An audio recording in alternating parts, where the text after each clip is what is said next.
Hooper, the screen is yours. Please make sure your presentation would not exceed 40 minutes.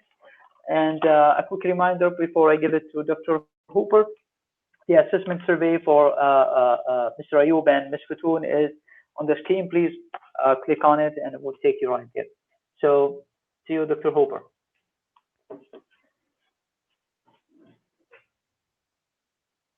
Dr. Hooper? Do you hear me? Yes, we hear you. Yeah. Do you hear me? I don't hear you. Yes, we hear you, Dr. Hooper. Go ahead.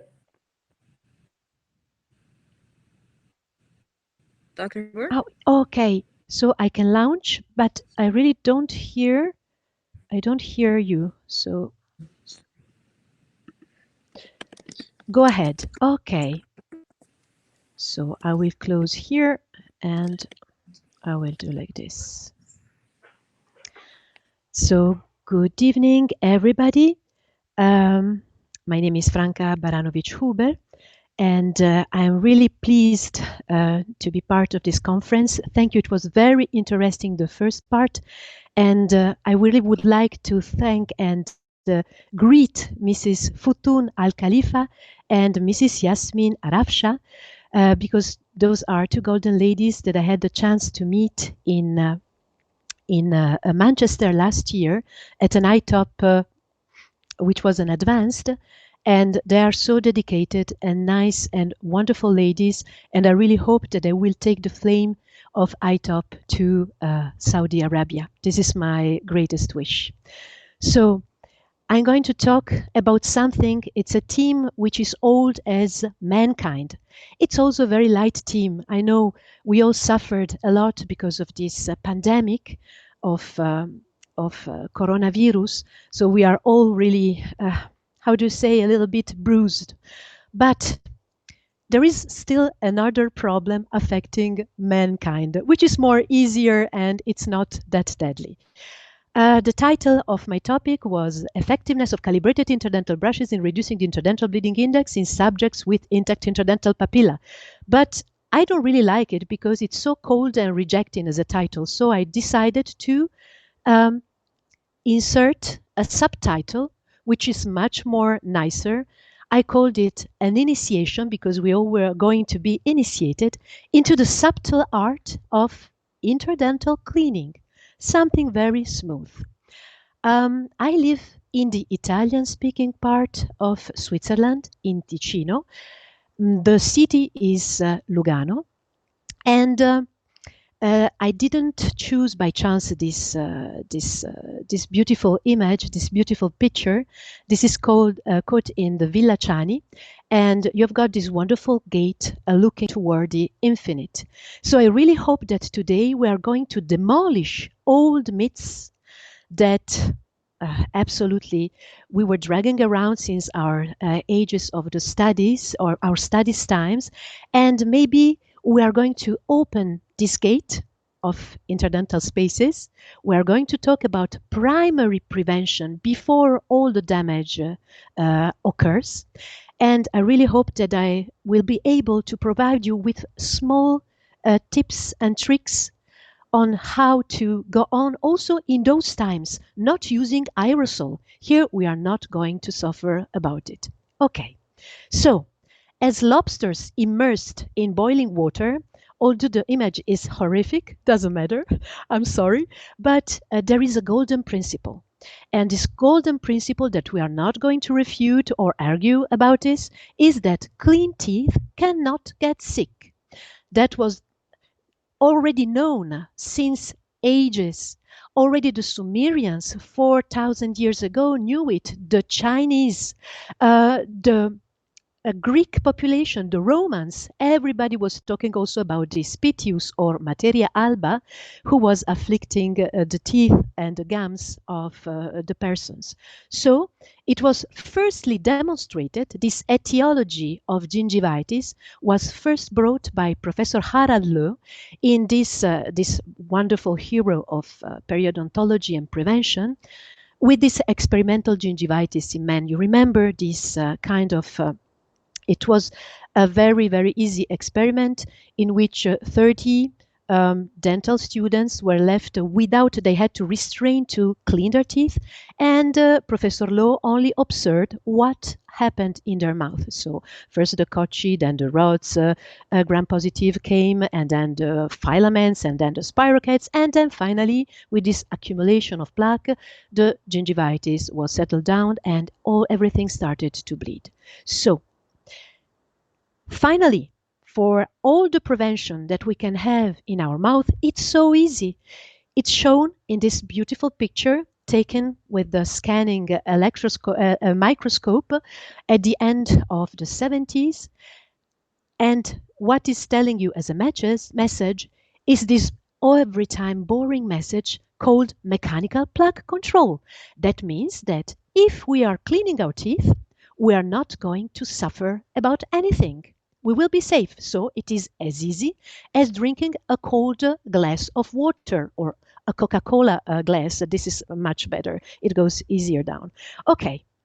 So, but now, if it is so easy, I clean my teeth, I just do my oral hygiene, and everything will be perfect in my life, then why on earth the top 10 ranking about the richest global burden that afflicts humanity are still at the first place untreated caries of permanent teeth, at the 6th place severe periodontitis, at 10th place untreated caries of deciduous teeth, and a little bit afterwards, because the prevention improved, severe tooth loss, which is not afflicting as it was in 30 or 40 or 50 years ago the humanity.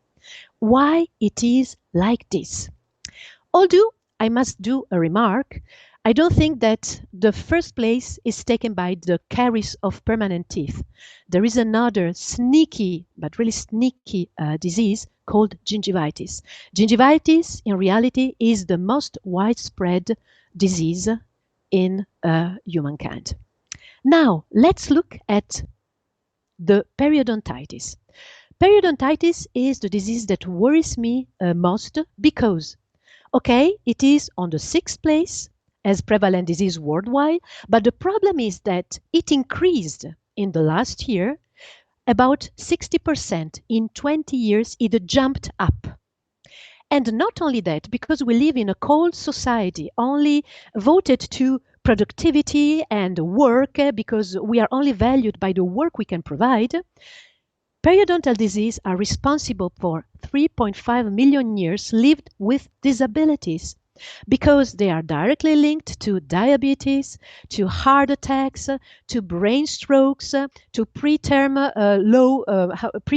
birth of small children with have got also low weight, and a lot of other deadly diseases, pneumonia, and so on.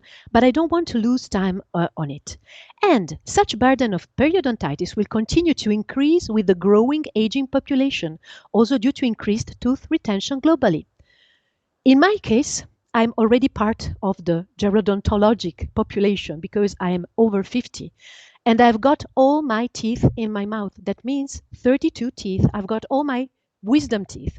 And I really am afraid that in that time, if I live or should I lost my dexterity with my hands, who is going to clean my wisdom teeth if I'm not going to lose it before maybe? Just to tell you, our next challenge is called gerodontology, and it is not that easy. Now, I would like to give you the answer in my eyes. I know it's personal, but I don't think it's really different from reality. Why gingivitis and periodontitis and caries are afflicting humanity? Because of this behavior. Mr. Bean. You remember this episode of Mr. Bean? He was late. He was going to a visit to the dentist, and of course he is in a rush, so he couldn't brush his teeth. He's doing that in the car. Look at the beauty of it. I know it's a parody. I know it's symbolic, but it is not that far from the truth. You see, he was not brushing but scrubbing only the external surfaces of the teeth, and it lasted maybe 10 until 15 seconds until the toothpaste filled up with bubbles his mouth, and then that was the sign that told him that the toothbrushing was over. So, in fact, as I told you, this is not that far from reality, because in Switzerland, only 25% of the population are reaching the threshold of minimum conditions to have proper oral health hygiene. That means that they are using the toothbrush for at least 2 minutes. Normally we say always 3 minutes in Switzerland, but at least they are using the toothbrush for 2 minutes without horizontal movements, without scrubbing, and without exceeding 150 grams. That means 3 newtons. Only 25% of the population is able to do that. So the consequences of this behavior of Mr. Bean and our behavior in Switzerland, Norway, I would say also Sweden, Denmark, is that we are tooth necks destroyers. All these tooth necks have not been destroyed by chance. It's just by scrubbing, and we cannot argue that those patients were not cleaning their teeth. They were cleaning that, but with the wrong tools, with the wrong techniques, and neglecting one important point. And what is this important detail? Because our life is made of details. Details are making our happiness. If we neglect small details, it leads us directly to a catastrophe. And here we see our detail, which is really, really, unreachable in our mouth. It's called the interdental space. I called it the Bermuda Triangle in our mouth because everything that comes inside disappears, like in the Bermuda Triangle. So we don't have any chance to find the bodies, the dead bodies inside. So, okay, we have got the decays, we know it, but nowadays we are able, I'm talking now more about the industrialized lands, and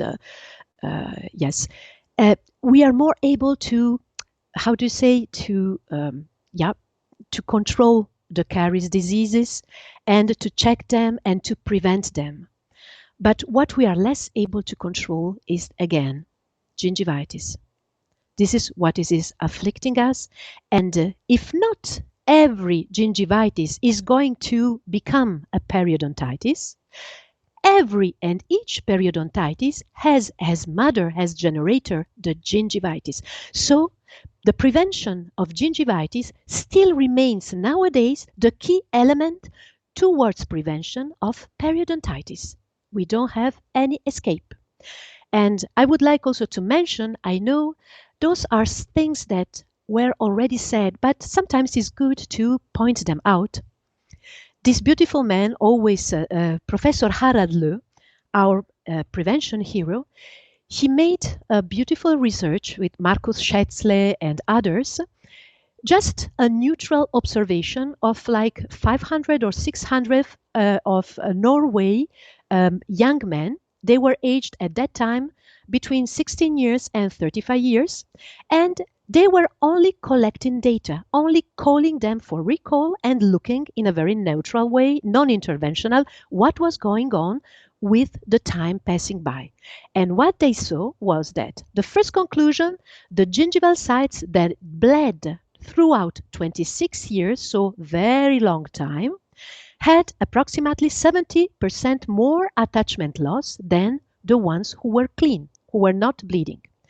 And the second most worrying conclusion was that the teeth that were consistently and continuously surrounded with inflamed gingiva, they bore a higher risk of 46 times to get lost compared to the teeth that were not inflamed. Okay?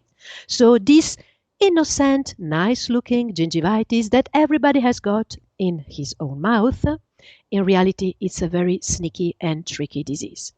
And now there is another point, also very old. This time, our prevention hero is Professor Lang from the University of Bern, periodontology. He made this study. It is old 50 years, but it is still perfect. He was looking, he found out the plaque development pattern, which was starting first in the interdental spaces of molars and premolars. So those were the spots where the dental plaque developed itself at first, and only subsequently it extended itself to the interdental spaces of the anterior teeth, and then to the facial surfaces of molars and premolars. So again, everything that comes into this interdental space, into this Bermuda Triangle of our mouth, is hopeless if we are not able to clean it. So we know perfectly since ages that we have 5 surfaces to be cleaned, especially when we talk about molars and premolars. Those are the teeth with most diseases because the inflammation starts there, the plaque formation starts there. So now we are going to talk about this, how do you say, this shadow side of the moon, the dark side of the moon, interdental spaces. So, oh, just to mention, I wasn't about to forget to tell you that in Switzerland, we are in 2020. 85% of the population are not cleaning the interdental spaces. Only 5% are doing that every day.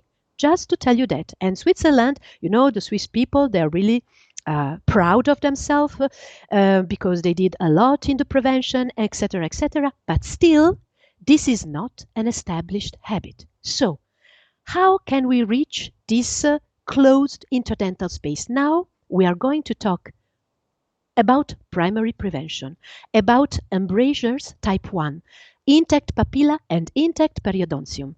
What are the instruments that we can use? You can see the toothpick on your right side. We are not going to consider that, not because we are snob and arrogant, absolutely not. It is useful, but not for closed embrasures. And also, there is also this meta-analysis that showed clearly that the toothpicks were not able to remove a lot plaque or didn't have any impact or inflammation and plaque. And at the end, they are a good way to take away the rest of artichokes that are stuck between the teeth.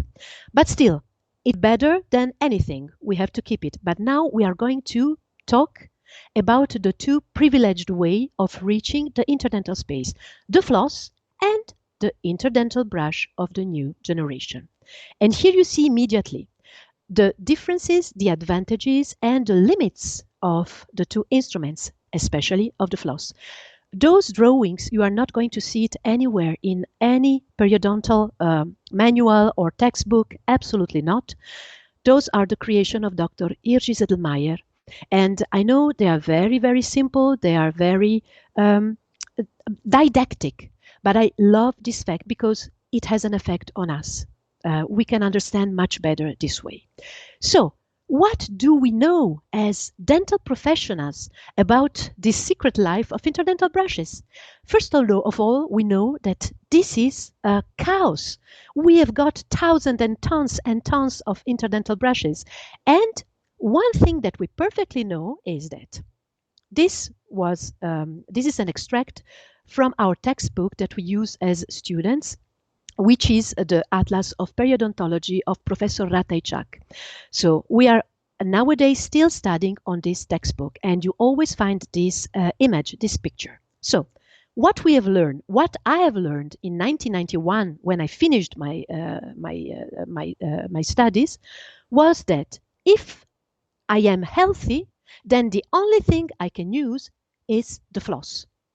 If I've got a moderate periodontitis with a little bit flattened papilla, then I can afford to myself these brush and cleans with special bristles and plastic and so on. But only if I am part of these disgraceful persons who are affected by advanced and very, very aggressive periodontitis, then only then I are allowed to use these huge pines, which are the interdental brushes. So in my mind and in the mind of all the dental professionals, there is this simple equation. That means interdental brush equals periodontal disease. It is not possible to use it in a different way. That was the thing, that was the myth that I had from that I was dragging from my time of studies until I met this man again, Dr. Zed Meyer. Unluckily, he passed away last year, but I had the chance to participate into an ITOP, this individually trained oral prophylaxis seminars, in which I started from zero, really learned on myself how to clean my teeth with the toothbrush, with the interdental brushes, with the floss, and so on. This man published in 1999, so that is already 21 years ago, a paper. Unluckily, it was in German and it went a little bit unnoticed, but he published 21 years ago a beautiful paper in which he was describing this new generation calibrated interdental brushes suitable for embrasures type 1. He described the methodology, the frequency of use, and other tools, an index of bleeding that he created, and so on. Unluckily, maybe the world was not ready to hear this new. Maybe it was like something, it happened, sometimes it happens, it was too soon. But now it is not anymore soon. We have to really understand that. He was talking about this difference about between the new generation interdental brush and the traditional interdental brush. You see it here. And you see immediately that the traditional interdental brush has got a really hard and thick gouge and stem, short bristles which are dense and very rigid and hard.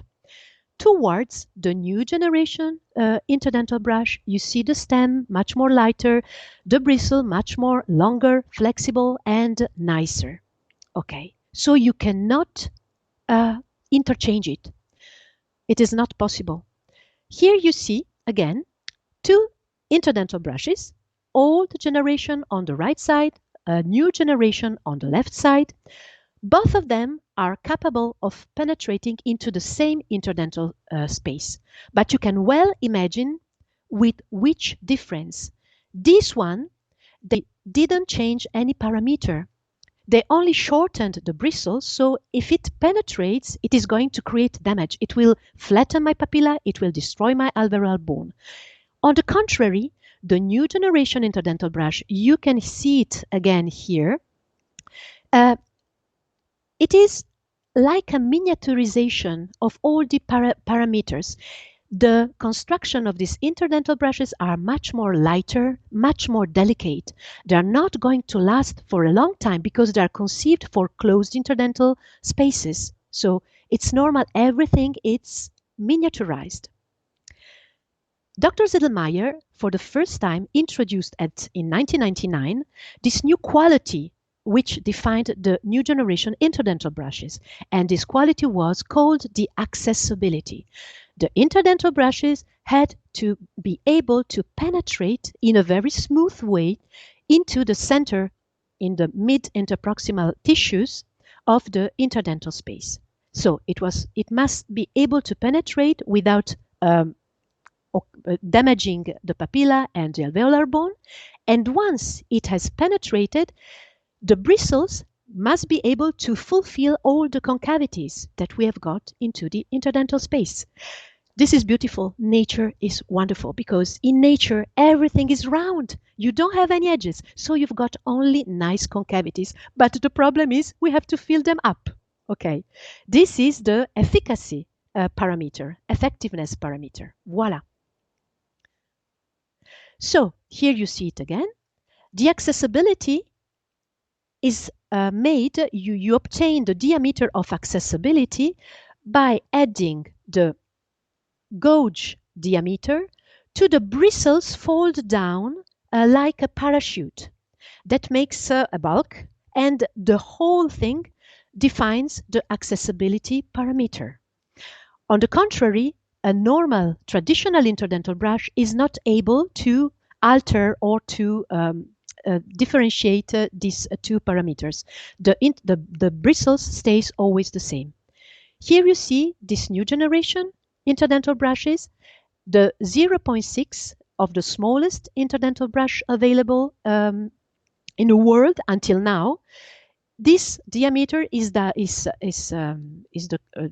result of the gauge plus the bristles folded on themselves. And here the 2.2 millimeters is the effectivity diameter, the effectivity or the power of cleanliness, the capacity of cleaning of this interdental brush. Those interdental brushes were developed by Dr. Zed Meyer with students at the Hamburg University, dental students. Now, we have got a problem because these interdental spaces are closed. They are not, normally, if you've got periodontal diseases, we are able only by experience, just by looking, to pick up the right or almost the right size of interdental brush. And then with this technique of using it many times, we are able to clean. But when we've got closed interdental spaces, embrasures type 1, how are we going to define this, the size, the correct size of the interdental brush? Dr. Zed Meyer created this probe. This probe, in fact, you see each section which is colored corresponds to the accessibility diameter of the corresponding color in color-coded interdental brush. So you just have to use it by inserting it horizontally in the interdental space until it frictions. And once it has penetrated, you see here the color that stays nearer to the surface of the teeth, that gives the color of the interdental brush that we have to use. So it's really, really easy. And this probe has been validated as a very reliable tool to measure the accessibility of these interdental brushes to the interdental space by Professor Bourgeois in France, in Lyon. So he really saw that we have got two ways of choosing the interdental brushes. One is the old empirical subjective way in which we are trying few interdental brushes, but here we have got the danger of either finding out undersized interdental brushes, and then we have a problem because they are not reaching all the susceptible spot that they have to reach, or maybe oversizing. And when it is oversized, then it is a problem for the papilla and the alveolar bone of our patient. And we want to avoid black holes. We don't want to destroy the papilla. We want to keep it intact for eternity. So which are the spots that we have to reach with the interdental brush? The first part we have to reach is the gingival sulcus. And then we have to reach the bristles has to stretch until the contact point. Here you see really the difference between tradition and innovation. The tradition is not able to do this thing. Then we have got another team to discuss, but maybe I'll come back to that later. So size matters. Another point that we have to reach with interdental brushes is the interpapillary saddle. This caul area, the caul area is not keratinized, thus it is much more susceptible to inflammation, gingival inflammation, and any diseases. And another part that we have to reach is the concavity. The concavity, as we said, that are present on almost all the teeth. That has been demonstrated. Voila. So it is also those kind of animations are animations of Dr. Zed Meyer. As I tell you, very simple, even maybe a child play, but very didactic. Now, what about floss? Let's watch this animation, how floss is working. Floss is tight, so it is not able, unluckily, to reach the concavities. It is skipping it. Even if you use a spongy floss, when we use floss, it is tightened, so it is not able to fulfill these parts. And also, again, it is not able to reach the interpapillary saddle, especially if it is very, very curved. Voila, it is not possible. Okay? So, I would like to mention this study because I love studies which are not supported by manufacturers or industries or whatever. I would like to talk just shortly about Mrs. Pauline Mai. Pauline Mai is a dental hygienist teaching at the University of British Columbia in Vancouver in Canada. As you well know, the Canadians and the Northern Americans, they are all very keen on floss. If we are healthy, they only recommend floss to their patients. They don't conceive any other alternative, so they are flossers par excellence.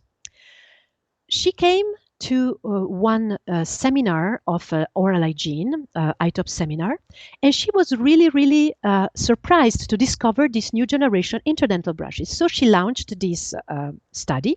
She enrolled 33 they were students at the university, so they were really young, and they were totally periodontally how do you say, intact. They didn't have any periodontal disease.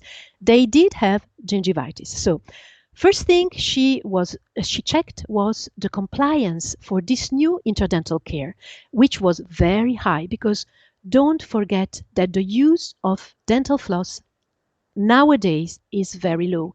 I would say almost non-existent. If maybe 5% of the population in Switzerland are reaching that, it's already a miracle, okay? But the second part of the study, which was much more interesting, was that she split into, in a metaphysic way, of course, metaphorical and not really, she split the mouth of the participants into. One half of the mouth had to be cleaned with the interdental brushes of the new generation, and the other half had to be cleaned with floss. And she collected the plaque indexes and the gingival indexes. And what she discovered was that if both instruments, because she instructed firstly, before launching the study, the participants were instructed on how to use properly the floss, because don't neglect that the majority of our patients are autodidact. So they are not able to use the floss. They are doing it by themselves, but they have no idea because nobody instructed them. They don't do the C. If we don't use the floss correctly, we are going to diminish its effectivity. So what she saw is that both instruments performed okay for the plaque index, what was visible, of course. But where the interdental brush was much more performing and better than the floss was in the gingival index, in the bleeding. There were much less bleeding with the interdental brushes than with floss. And we know, we have seen it until now. Another valuable tool that Dr. Zed Meyer developed was the IBI or BOB score, Interdental Bleeding Index or Bleeding on Brushing score. This score is just a consequence or a further development of the Eastman Interdental Bleeding Index. I don't know if you ever heard about it. Lots of person doesn't know it. I didn't learn it in the school in Geneva, in Switzerland. But normally, that was developed in New York as a auto-testing home for the patient that had to use these toothpicks, wooden toothpicks, insert it in every interdental space, and then look if there was bleeding appearing or not.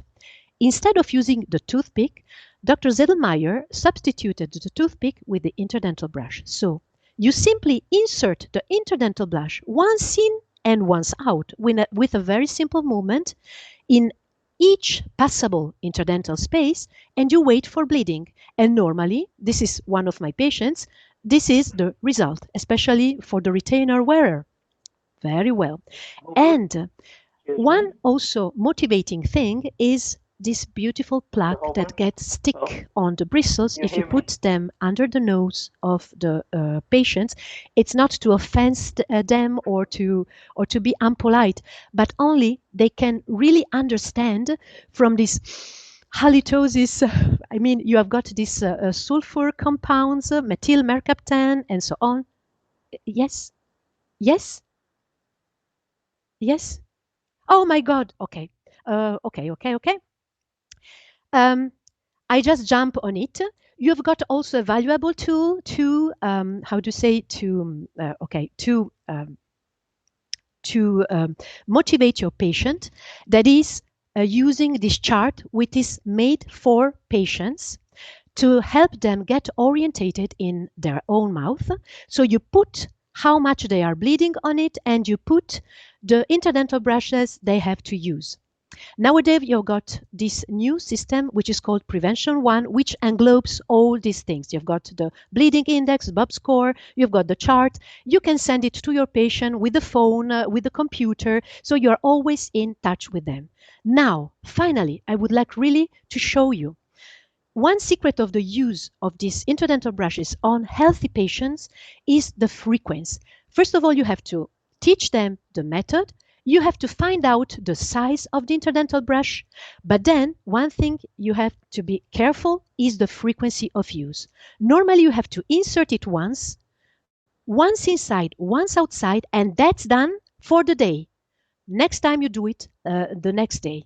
This is very important. So this is the patient, 35 years old. She comes for a control. I insert the interdental brushes. This is the bleeding. Okay. 1 week later, I instructed her with only one size of interdental brushes how to clean, and she comes back, and here you see the result with only one interdental brush. You see the dramatic reduction of the bleeding. And also 3 weeks later, she's inflammation free, almost, except for the wisdom teeth, but this is only a very small spot. And you have, of course, to adapt the interdental brushes. Again, this was a medicine student at his first appointment. Those were the papillae, beautiful, but once I inserted the interdental brush, that was the bleeding.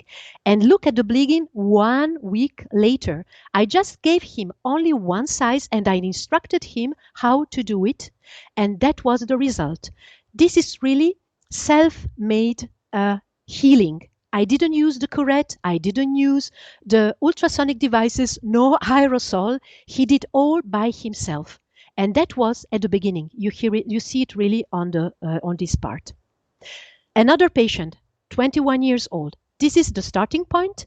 This is the bleeding once I inserted the interdental brushes, and this is 1 week afterwards when he was trained and he used once a day, once in, once out. That was all the interdental brushes. So just to finish, because it is going voila, we are going towards the end. Dr. Zed Meyer, he performed a clinical research with 500 students, dental students at the Hamburg University. And normally the bleeding was, at the beginning, they all bled like 85%. After 1 week of only this once in, once out, it dropped at the half, 19%, and again, it was 4%. Since it wasn't published anywhere, I jumped on the occasion and did my own personal research with our patients in the practice, and those are the results that I obtained, the same. And just to let you know, look at here, I enrolled 33 patients, and 11 of them were regular flossers, but still they met the gingivitis criteria to be enrolled into the study. Just to tell you that, okay? So, the non-flossers. But here you see really how beautiful it is. It is predictable. It is reproducible. This is really something great. Only I would like to let you know that the accessibility for periodontally healed persons or with intact periodontium is 92%. So it is huge. It is really a lot. And I'm practically finished. I'm sorry I had to go a little bit very in a rush way. But just to tell you that, what about flossing? Can we really send the floss on retirement and say it's over, we can forget about it because now we've got this magic wand, which is the interdental brush? No. Unluckily, we still need the floss. I say unluckily because we all know the struggle to use the floss and how difficult it is. So I leave you with this message that the consensus, simply, to put the things simply, everywhere where I can use an interdental brush, I will use the interdental brush. But for the spots, there will not, because of the crowdings, because of the rotations, we cannot penetrate those spots with the interdental brush in a normal way, in a simple way. Then we must use the floss. So my take-home message is really, may the floss be with you, but only for few very, very distinct points. So I leave you with this beautiful image of Lugano. So if you would like to come and visit, I would be more than glad to be your host and to show you this city. Thank you very much for your kind attention. Just to tell you, in these coronavirus times, if all our patients used these interdental brushes and had this oral hygiene routine established, we wouldn't have any struggles with exactly with these droplets and aerosols and so on. And another thing I would like to say is that my greatest pleasure by working with my patients is not when I have to drill the teeth or when I have to cure them, but is when I have the chance to instruct them and make the practical training in oral hygiene, how to clean the teeth properly. This is the best thing I could ever do for my patients, and that has no price for maintaining the health on a very long time. Thank you very much for your attention. And again, I say thank you very much to Futun, Mrs. Futun, Al Khalifa, and Mrs. Yasmin Arafsha, and of course, Mrs. Alomari. Thank you very much.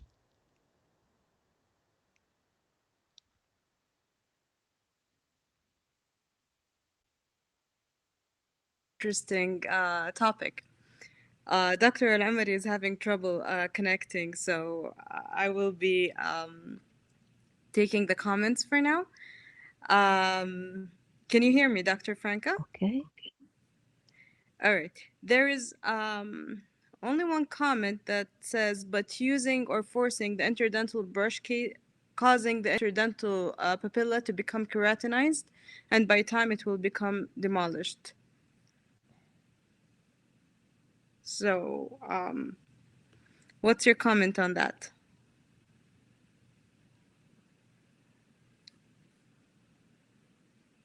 Dr. Franka? Can you hear me?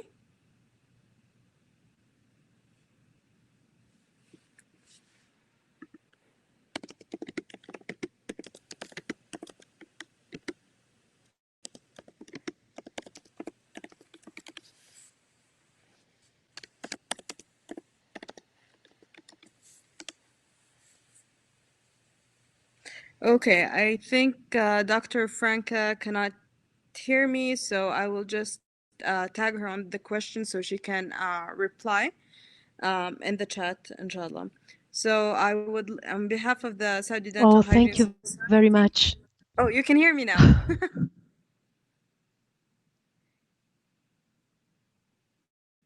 Can you hear me now, Dr. Franka? Okay. So on behalf of the Saudi Dental Hygiene Society, I would like to thank Dr. Did you, Franka. Doctor? I don't hear anything. All right. I'm so sorry. Okay, let's see I'm. this. Okay, I would like to thank you, Dr. Franka, and Thank you very much. Thank give you you. the Thank certificate you. of appreciation.